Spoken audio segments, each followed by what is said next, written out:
Ai, gente, que bom que vocês já estão aqui de volta para o nosso primeiro episódio. Eu tava com tanta saudade já, você nem sabe, viu? Mas olha, a nossa temporada começou da melhor forma possível, com nossos convidados aqui se introduzindo para vocês, se apresentando. Então já dá uma olhadinha nesse episódio que tá super especial.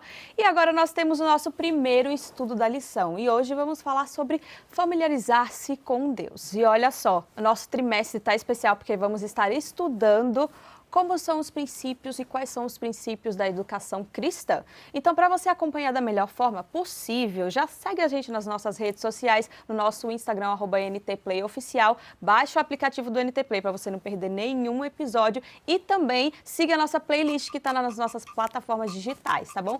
Que é a nossa playlist do Código, com todas as músicas aí que vão te inspirar na hora do seu estudo. Já sabendo de tudo isso, vamos começar o nosso estudo? Vamos sim, que nossos convidados já estão nos esperando aqui.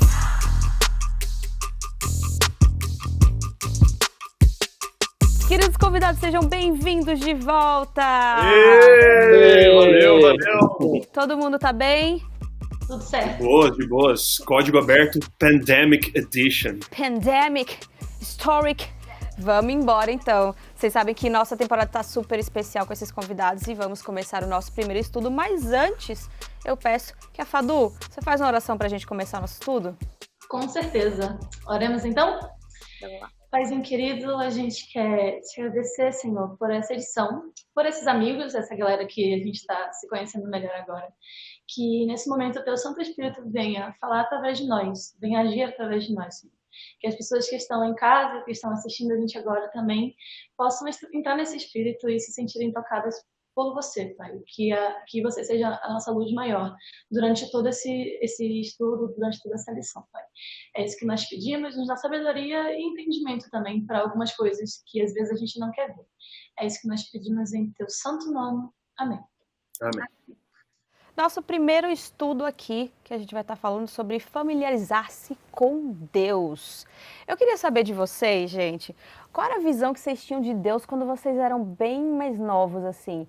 Talvez não tão novos em idade, mas novos na fé, quando vocês ainda não tinham uma concepção formada.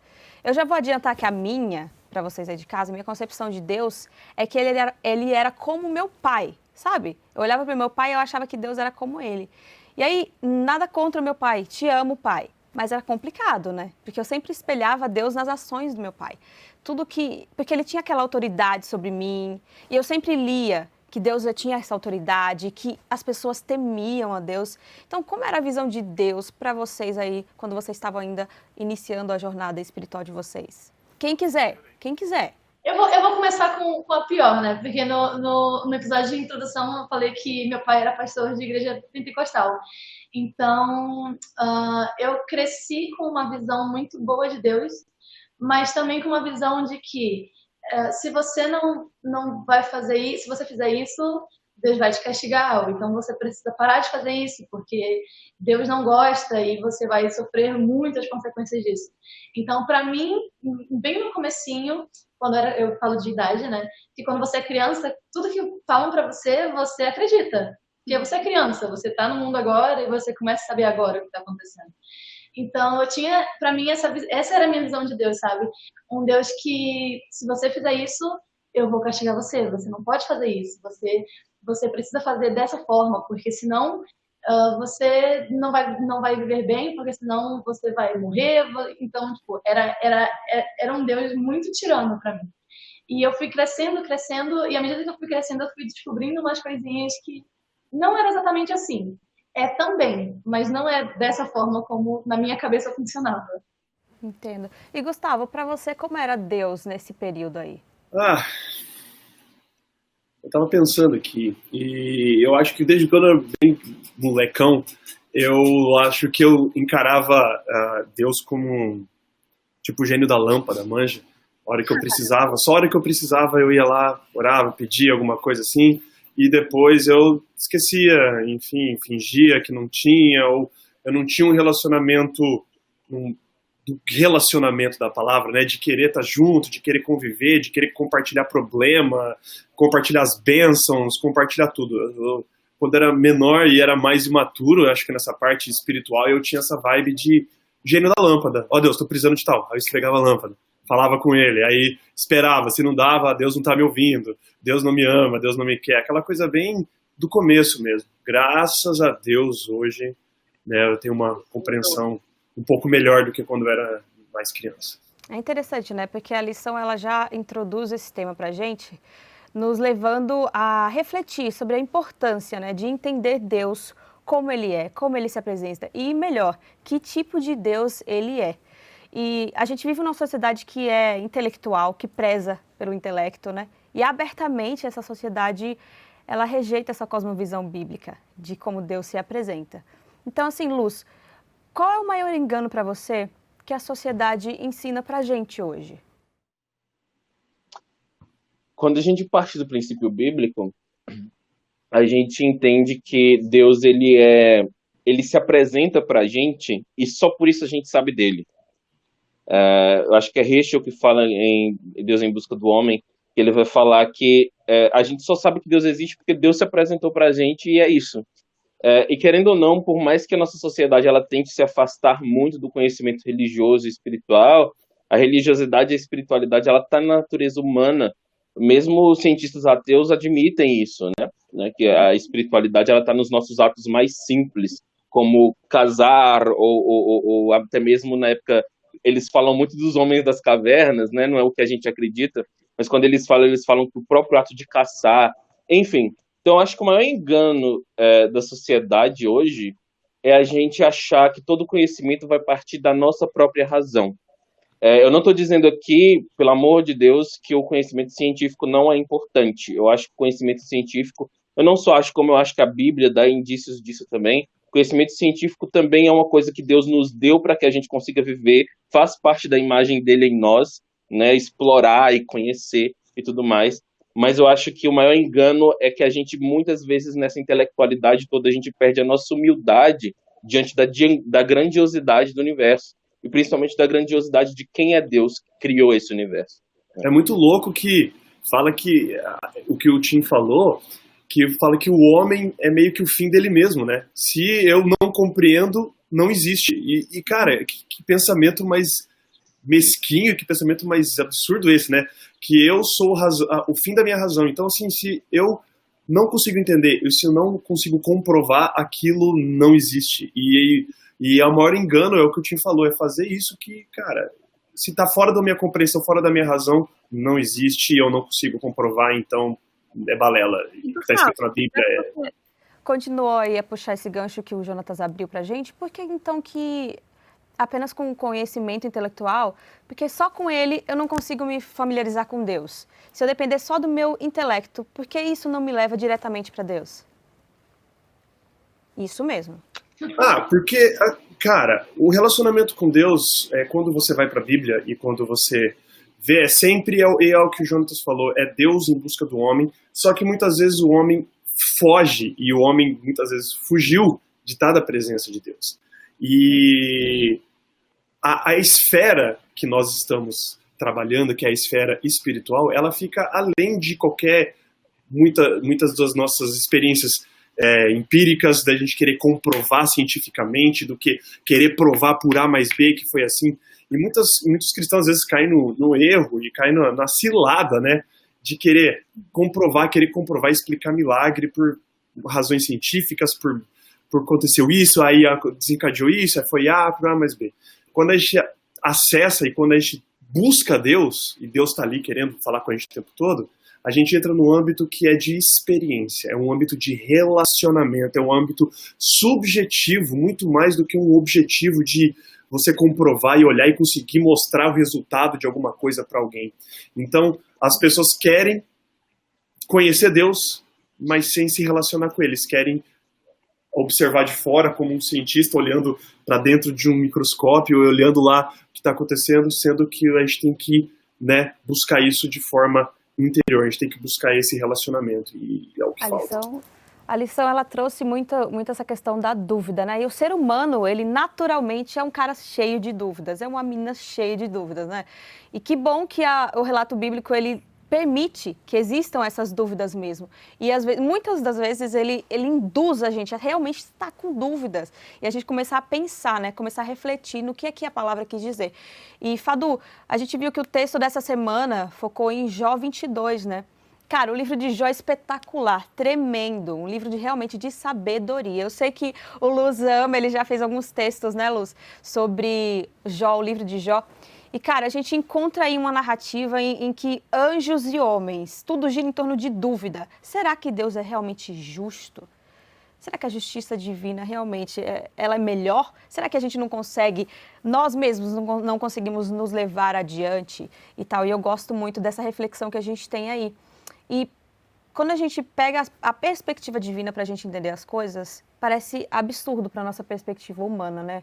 Fadu, como é que o livro de Jó, ele ajuda a gente nessa compreensão de que Deus ele precisa se revelar a gente para que a gente possa entender quem ele é?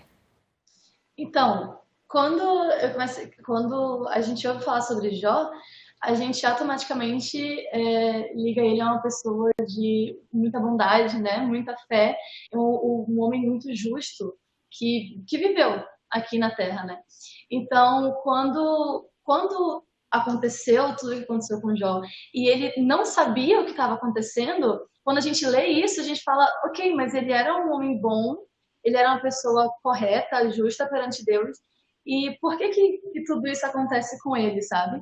Eu acredito, né, na minha visão, de que Deus, ele, apesar de ser todo-poderoso, dele saber todas as coisas, dele ser o Criador, e enfatiza isso muito nessa lição, né, dessa temporada também, dele ser o Criador, ele quer da gente, ele precisa da gente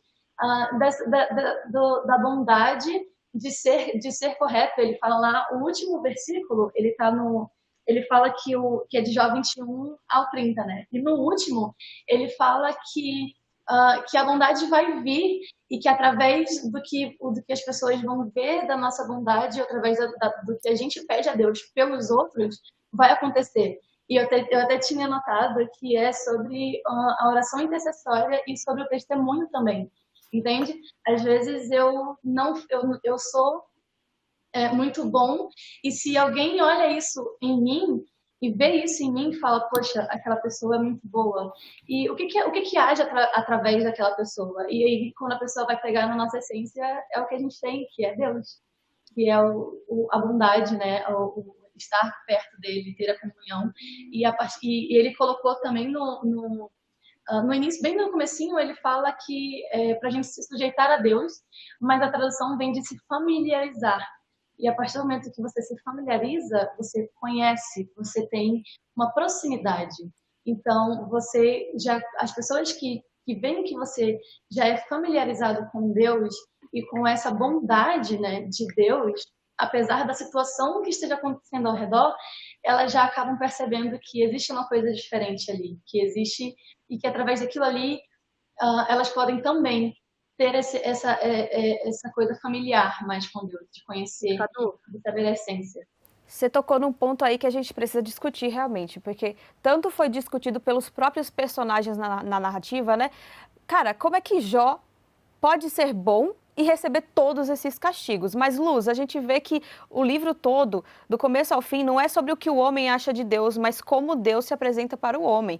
E o próprio Deus não se propõe a responder essas perguntas que os personagens colocam toda hora, né? Deus fala, cara, não é essa perspectiva, entenda aqui. Você está olhando pelos seus olhos limitados e a minha realidade é outra, vocês não vão entender assim.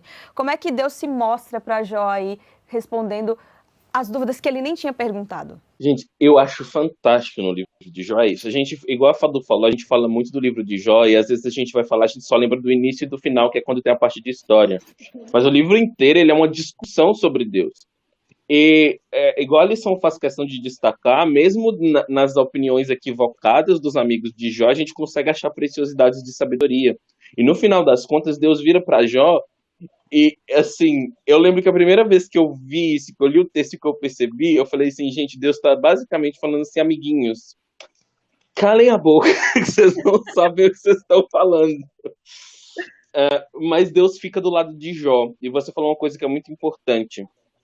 Deus fica do lado de Jó porque a gente tem toda uma perspectiva de sofrimento, que não é o assunto da lição, então a gente não entra nessa parte aqui, mas Deus fica do lado de Jó porque Jó, ele entende, Jó fica com dúvidas, então eu acho que o livro de Jó, ele é um livro que é literalmente Deus dando licença pra gente pra ter dúvidas, por isso que eu falei, que você falou disso, eu achei fantástico. E é Deus falando também que a gente é limitado demais e que tem hora que é só aceita que dói menos, entendeu? Exatamente, exatamente. É isso. Eu acho que, só concluindo meu pensamento, eu acho que quando a gente para pensar nos livros de sabedoria, né, a gente tem uma trilogiazinha na Bíblia dos livros de sabedoria, que é Provérbios, Eclesiastes e Jó. E a gente tem Provérbios, aquele livro otimista, se você fizer tudo que Deus manda, você vai prosperar na vida. Já Eclesiastes já chega e fala assim, não é bem assim. E aí Jó vem e dá essa perspectiva da complexidade que é viver no nosso universo. Eu acho que Jó é o ponto central dessa semana, justamente porque ele vai nos dar essa perspectiva de que, olha, você estava lá quando eu criei o mundo, você estava lá quando eu abri as portas do inverno para a neve cair. A gente não sabe como as coisas funcionam. Ao mesmo tempo, Jó, ele estava questionando Deus.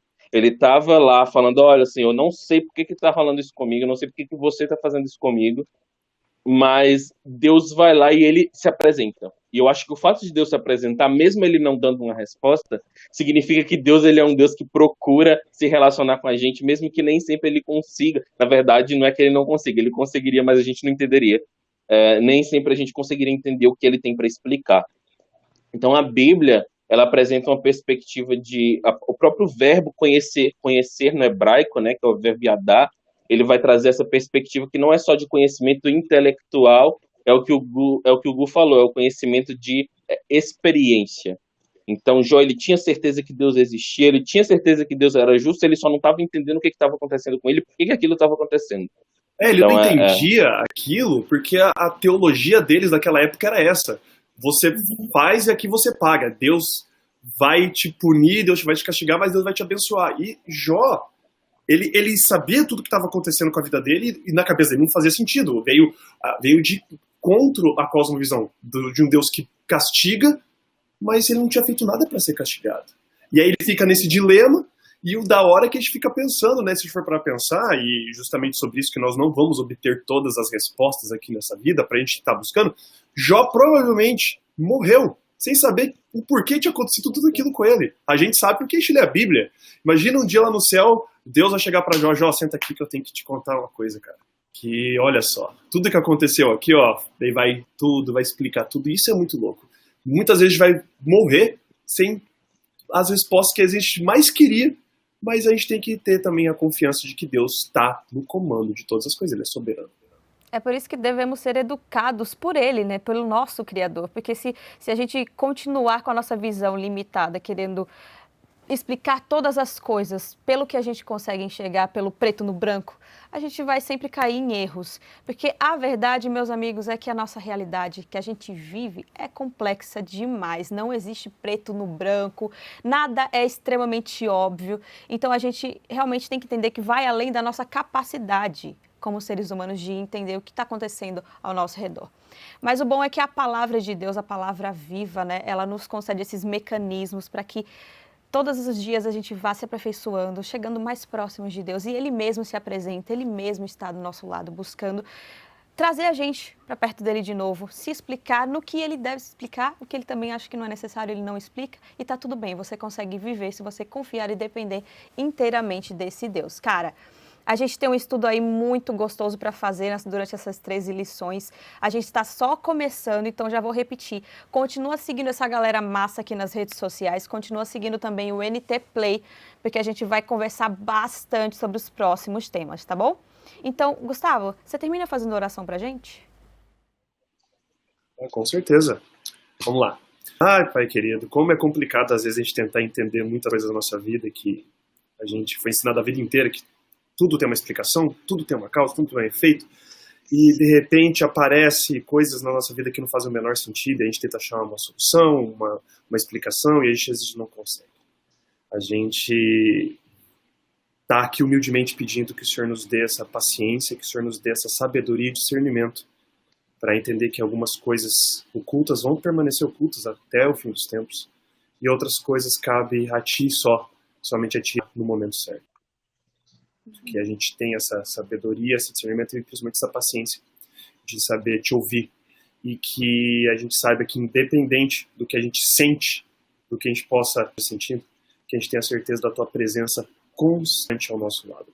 Seja com todos aqui que estão acompanhando a gente nessa jornada, desse estudo, dessas 3 lições, seja com todos os lares e todos nós que estamos aqui estudando e debatendo esse assunto. Pedimos te agradecemos por amor do seu santo e maravilhoso nome, Pai. Amém. Amém. Fadu, Luz e Gustavo, a gente se vê no próximo episódio. E você aí também, nós nos vemos aí de volta na lição 2 do estudo. Então acompanhe a gente aqui, já baixa o NT Play no seu celular para você não perder nada. E a gente se vê semana que vem. Beijo para vocês, até lá!